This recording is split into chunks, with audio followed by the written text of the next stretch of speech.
Bismillahirrahmanirrahim. Assalamualaikum warahmatullahi wabarakatuh.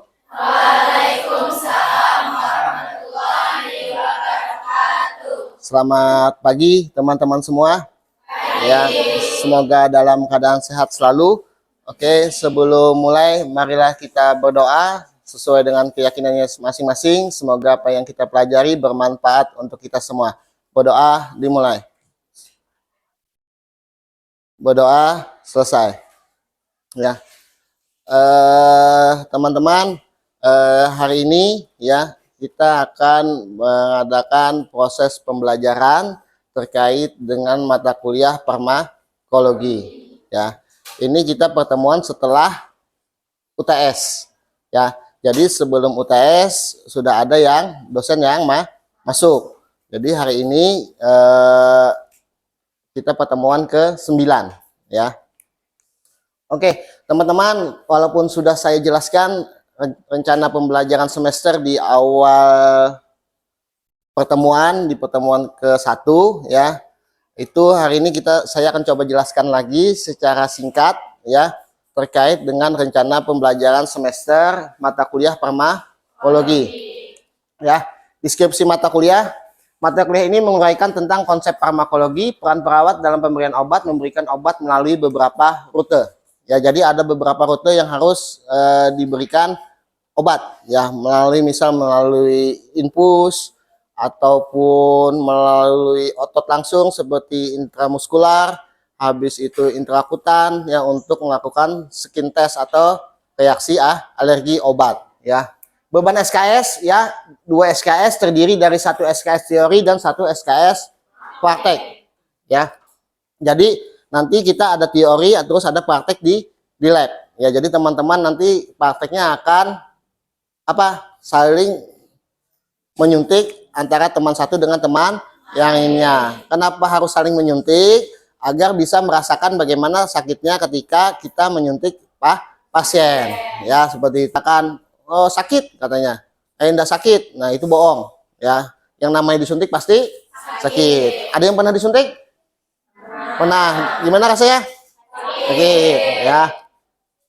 Terus CPL, prodi yang dibebankan pada mata kuliah. CPL ini capaian pembelajaran lulusan ya. Nanti teman-teman mampu melakukan komunikasi terapeutik dan menguasai keterampilan dasar perawatan untuk melakukan asuhan keperawatan kepada klien melalui kerjasama tim. Ya, jadi kalian pada saat pemberian obat ya ataupun memberikan agen farmakologis, teman-teman harus bisa berkomunikasi terapeutik ya.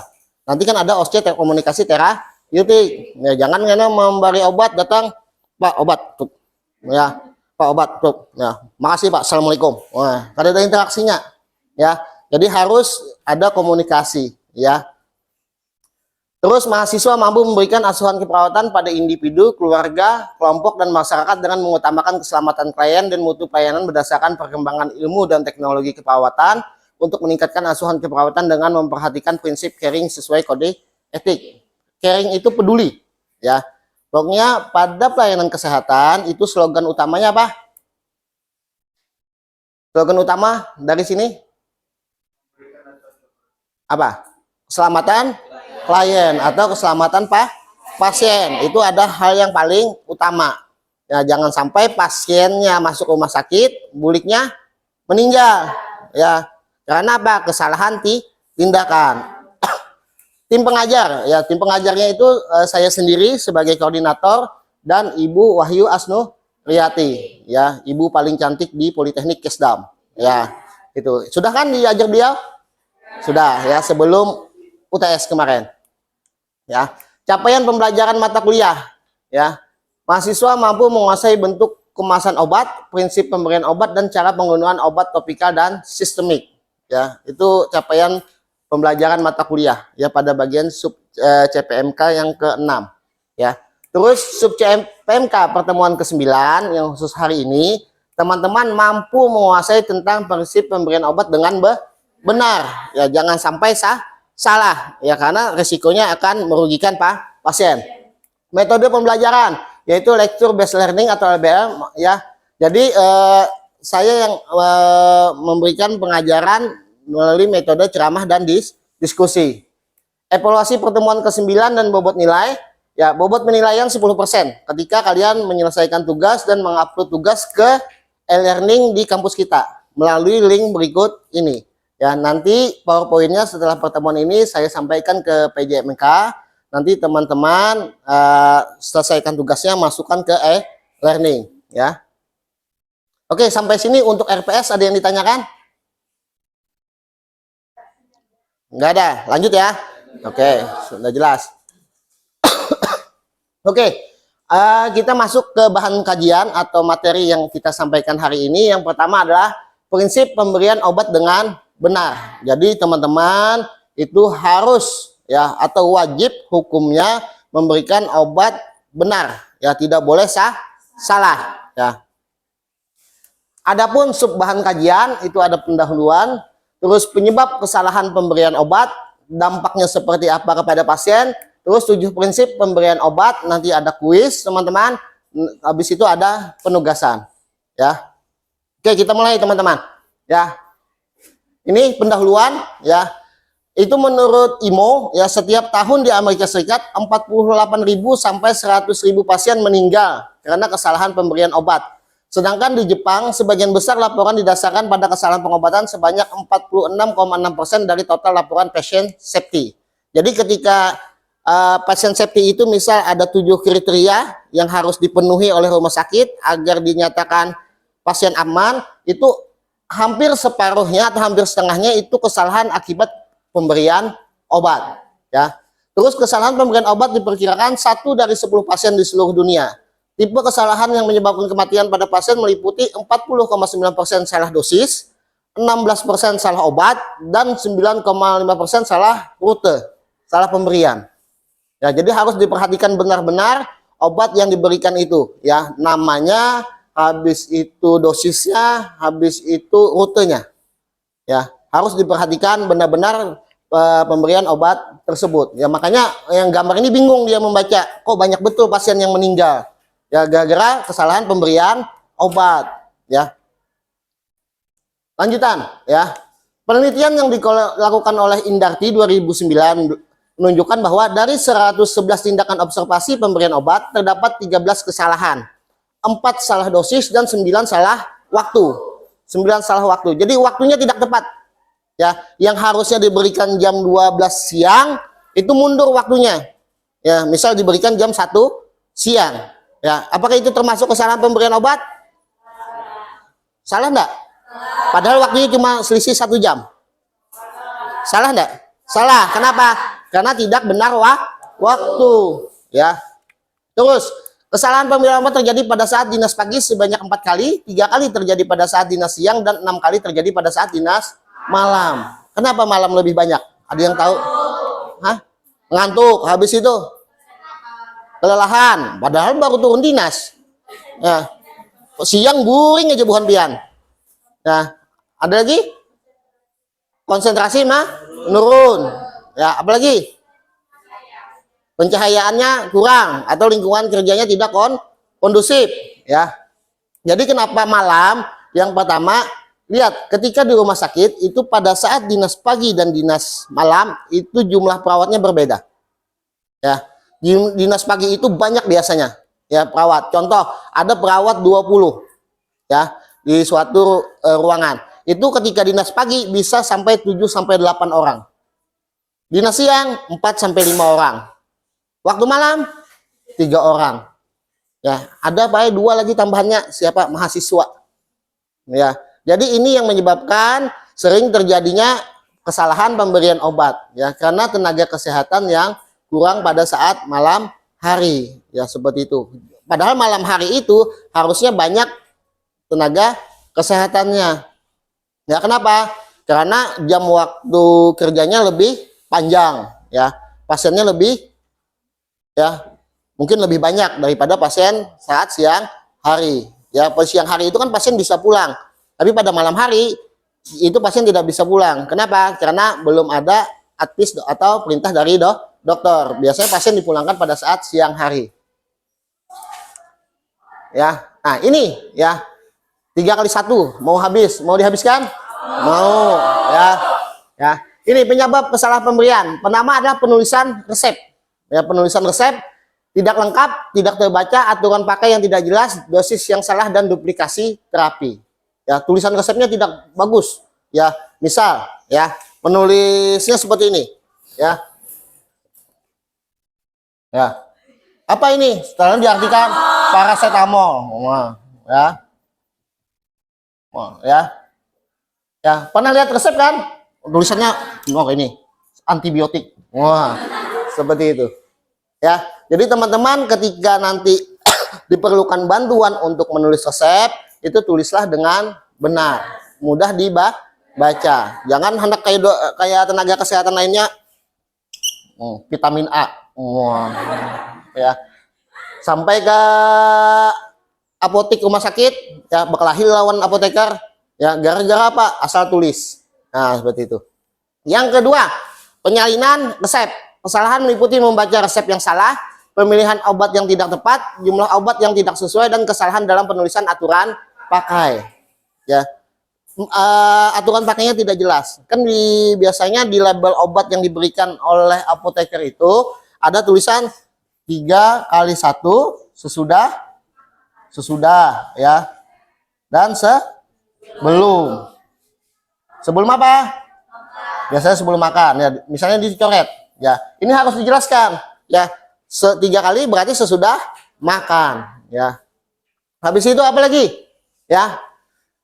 Pemberian obat, kesalahan terjadi dalam waktu dan teknik pemberian obat serta kekeliruan sifat obat diserahkan kepada pasien dengan nama yang sama. Jadi obat-obat itu ada yang namanya sound alike dan look alike ya. Dilihat sama, didengar sama. Makanya harus diperhatikan benar-benar.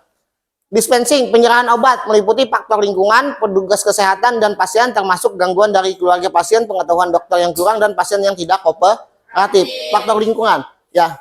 Faktor lingkungan ini berpengaruh terhadap kesalahan dalam pemberian obat. Dampak. Nah, dampaknya apa? Pertama ini apa? Cacat. Ini meninggal. Ya, kalau ini disebut morbiditas. Ini mortalitas. Ya, jadi dampak kesalahan pemberian obat bagi pasien itu adalah morbiditas dan mortalitas yang meningkat. Ya, jangan sampai buhan pian gara-gara salah memberi obat pasiennya meninggal apabila terjadi kesalahan pemberian obat yang dapat menyebabkan kematian ya. Tapi sejatinya yang namanya perawat itu tidak biasanya apabila terjadi kesalahan ya, itu tidak disebabkan oleh kesengajaan ya. Dia pasti tidak sengaja ya, apakah karena kurangnya komunikasi dan lain-lain ya, seperti itu. Oke, sampai sini dulu ada yang ditanyakan terkait pendahuluan, terus penyebab kesalahan dan dampaknya. Sampai sini ada yang ditanyakan? Ada dah? Bila ya ada, nanti Bapak yang bertanya. Oke? Oke. Lanjut dulu? Oke. Nah, di sini ada 7 prinsip pemberian obat. Ya. Ada 7 pemberian obat, terus ada juga yang mengatakan kalau di keperawatan jiwa itu ada 8 prinsip pemberian obat, sampai sekarang itu kalau tidak salah ada 12 pemberian obat. Pak, boleh pakai yang mana saja? Boleh. Ya, dengan syarat ada apa? Ada sumber rujukan ketika kalian mau memakai prinsip pemberian obat yang manapun. Ya, jangan pakai ilmu saka ya, ilmu sekehendak ya, yang ada teorinya 7, 8, 12. Ulun pakai 3 aja Pak ya, kada ada sumber rujukannya, jangan seperti itu ya. Terus yang pertama adalah benar pasien ya. Bila pasiennya benar, muhanya kada bengkak ya. Bila pasiennya salah, kasihan pasien salah, bengkak muhanya gara-gara salah beri obat ya, seperti itu. Benar pasien adalah langkah penting dalam pemberian obat. Salah satu dalam memberikan obat adalah dengan cara memastikan identitas pasien dengan memeriksa gelang identitas yang bertuliskan nama dan nomor registrasi masuk. Ya, berarti ada kita menulis apa? Kita menanyakan nama, ya, nama pasien dan nomor RM, ya, nomor registrasi medis, ya. Kalau dari buku SPO keperawatan itu ketika mau identifikasi dengan minimal apa? Minimal apa? Dua apa? Minimal dua identitas ya. Identitas apa? Selain nama. Tanggal apa? Tanggal ulang tahun. Ya, nama apa lagi? Tanggal lahir. Ya. Lahir. Apa lagi? Nih. Nomor rekam medis. Ya, kalau umur terlalu umum. Ya, bisa saja pasien di sampingnya umurnya sama. Ya. Jadi bisa pakai ini dan ini ya. Satu atau ini dan ini ya, dua. Jangan nanti terlalu semangat ya. Pak, nama pian Yohansah, benar ya. Bisa minta KTP-nya, bisa minta SIM-nya. Karena apa? Karena dua identitas ya.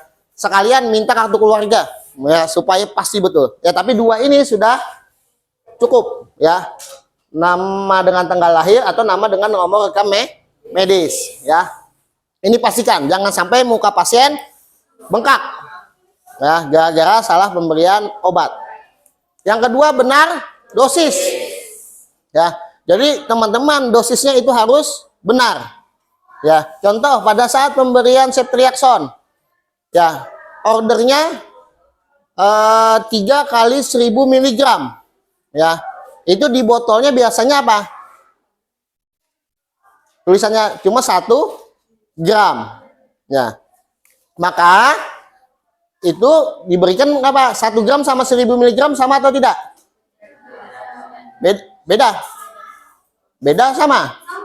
Sama. Ya, 1 gram itu sama dengan 1000 mg. Ya, jadi teman-teman ketika nanti pas disuruh kakaknya, "Ading, hapuskan obat ceftriaxone." Ya, 1000 mg. Datang ke kakaknya, "Kak, mohon maaf ya. Kadada obatnya kayak yang 1000 yang adanya 1 gram saja." Habis itu kakaknya dengan muka yang mengerut, "Sama aja dingai." Nah, itu. Ya, jadi harus diperhatikan. Nah, itu dosisnya harus benar ya, diberikan kepada pasien. Biasanya pasien di rumah sakit itu ketika kita berikan suatu tindakan, dia inggih pun saja. Inggih. Ya, ayo ya. Nah, nanti baru pas terjadi kesalahan, baru viral kasusnya. Ya, makanya harus dipastikan benar-benar. Benar obat. Ya, ini seperti yang saya bilang sebelumnya tadi, ya, sound alike, look alike, look alike atau sound alike, ya, benar obat. Berarti menerima obat yang telah diresepkan baik oleh dokter gigi ataupun petugas kesehatan yang sudah mendapatkan izin seperti staf farmasi yang sudah berpengalaman yang berwenang untuk mengorder obat, ya, itu kita harus benar obatnya. Obat mempunyai nama dagang dan nama generik. Jadi apabila ada obat dengan nama dagang yang asing, ya, terus diperiksa nama generiknya. Ya, jadi harus nama obat itu harus diperiksa dengan baik ya, karena ada tadi ya, look alike dan sound alike, itu harus benar-benar dipastikan obat itu benar atau tidak. Contoh ya, ini perhatikan look alike, sound alike pada obat. Look alike ceftriaxone, cefotaxim, kemasannya sama antara ceftriaxone dan cefotaxim. Isinya sama-sama antibiotik, tapi kegunaannya berbeda. Satu misal untuk pasien dengan infeksi saluran napas, satu mungkin infeksi saluran pencernaan. Ya, seperti itu. Sound alike, amoxicillin, mucilin. Ya. Di rumah sakit itu kadada yang suaranya hening, ini kadada. Nah, yang ada tuh ribut, apalagi yang apa? Waktu kunjungan, ya, jam kunjungan. Ya, itu pasien yang dijenguk itu seperti orang naik haji. Ya, saking banyaknya yang datang. Ya, pada saat datang, garing apa pian? Ya, kalau sampai 5 menit mengajak komunikasi pasien, sisanya menggosip dengan tamu yang lain. Ya, itu kebiasaan seperti itu. Ya, seperti naik haji. Ya, orang datang naik haji seperti itu ketika masuk rumah sakit. Ya, amoxicillin dan mucilin. Ya, kakaknya mendengar, "Ding, berikan mucilin." Oh, amoxicillin. Ya, langsung aja tanpa dikonfirmasi. Kak, maksudnya Kak, amoxicillin atau mucilin? Mucilin. Nah, pastikan kalau suaranya itu terdengar sama dengan nama obat yang lain. Benar? Waktu, ya, waktunya itu harus benar, ya, harus disesuaikan dengan order dari dokter. 3x1. Lihat pemberian awalnya pada jam berapa, ya. Pemberian awalnya kalau 3x1 supaya kita benar waktu.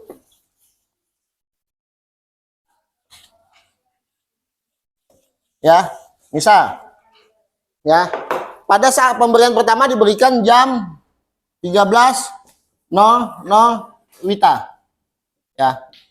Order dokter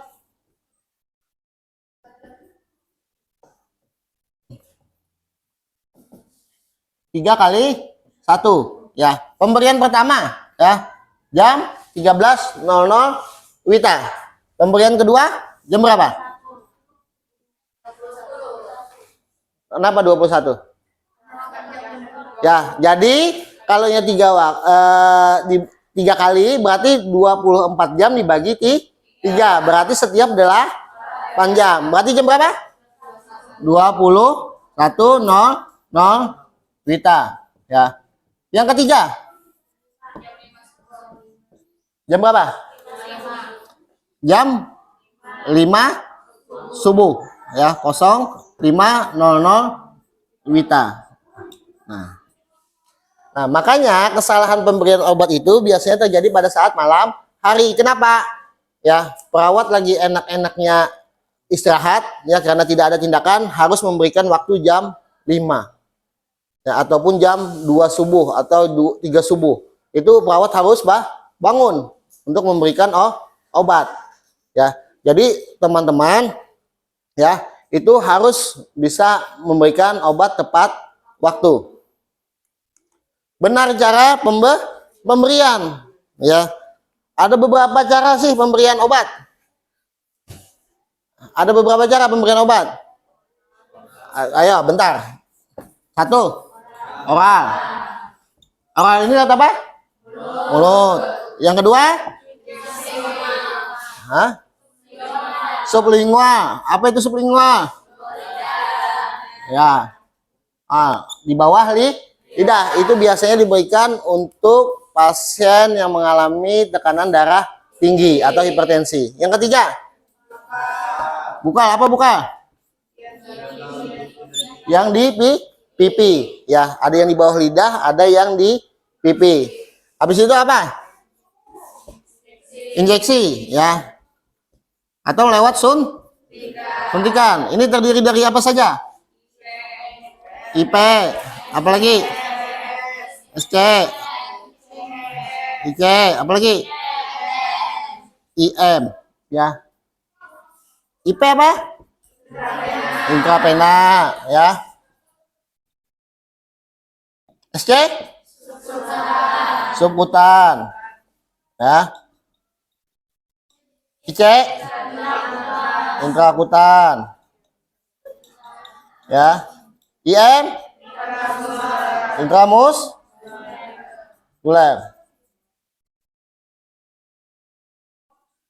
ya. Jadi teman-teman, pada saat memberikan obat, ya, perhatikan benar cara pemberiannya. Yang untuk, mohon maaf, di anus, sebutannya apa pemberian obatnya? Itu IM di bokong yang masuk ke dalam anus, apa? Rektal atau itu nama obatnya. Nah, apa?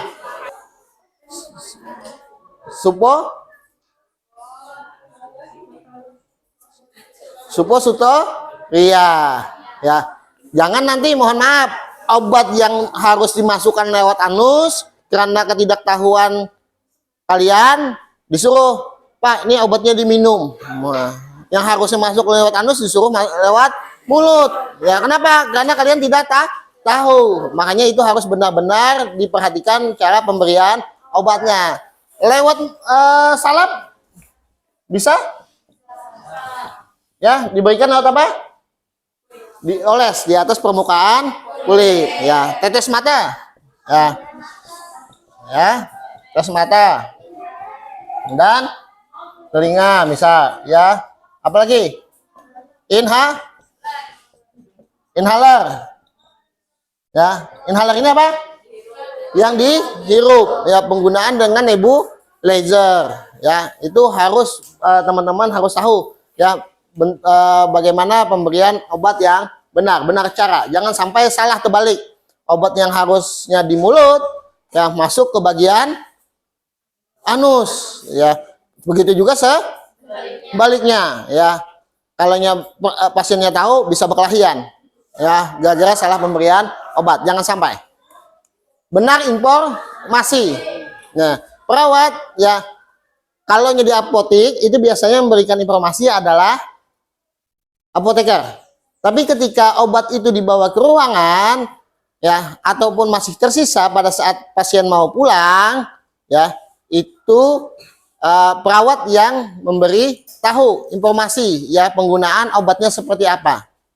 Ya, penggunaan obatnya apakah pada saat siang hari ya ataupun malam hari ya, itu harus diberitahu ya indikasinya untuk apa ya. Ibu, ini obatnya indikasinya untuk menurunkan tekanan darah ya, menurunkan kadar gula darah dalam tubuh. Diminum obatnya diminum, usahakan sebelum kita makan ya, untuk pasien dengan diabetes melitus agar kadar gula darah tidak naik ya, seperti itu. Paham ya? Untuk benar informasi, benar dokumentasi. Nah, ini yang sering yang tidak dilakukan oleh kita sebagai perawat. Ya, harus apa yang kita kerjakan itu yang kita tulis, benar dokumentasi. Oke, teman-teman, ini benar dokumentasi. Jadi apa yang kita tulis harus kita dokumentasikan. Oke, sampai sini ada pertanyaan terkait 7 prinsip pemberian benar obat. Ada yang ditanyakan? Tidak ada. Oke, lanjut. Nah, ini kuis ya, dibaca ya, beri waktu 1 menit.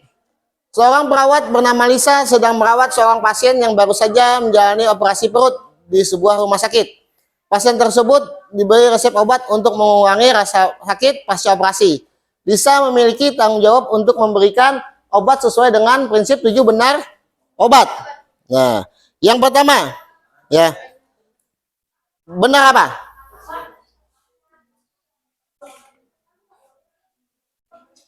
Benar apa yang pertama? Benar pasien. Benar pasien. Yang kedua? Benar apa? Benar obat. Yang ketiga? Benar waktu. Benar waktu. Keempat? Benar dosis. Benar dosis sudah atau belum? Belum. Benar dosis. Yang kelima? Benar informasi. Benar informasi. Yang terakhir? Benar dokumentasi. Benar dokumentasi. Ya, teman-teman, itu terkait 7 prinsip pemberian benar obat ya. Nanti ya, ini saya kasih tugas kepada teman-teman ya. Pertama, cari 1 paper artikel terkait dengan penelitian dalam pemberian obat. Terserah ya. Tugas teman-teman baca artikel tersebut, habis itu ya analisis kesalahan atau benarnya ada di mana ya, terkait dengan pemberian obat. Ya, paham sampai situ? Ya, oke. Karena waktu kita sudah mau hampir habis, ya. Nanti teman-teman tugasnya upload sesuai yang ada di panduan RPS yang di awal slide tadi. Nanti RPS-nya saya kasihkan. Oke. Terima kasih banyak kepada teman-teman atas partisipasinya. Ya, ada pertanyaan? Ada? Sudah paham semua? Paham ya? Karena tadi kalau tidak ada pertanyaan, saya yang akan bertanya. Ya, tadi saya sudah bertanya. Oke, terima kasih banyak atas partisipasi teman-teman semua pada pembelajaran hari ini. Ya, salah hilap mohon maaf. Assalamualaikum warahmatullahi wabarakatuh.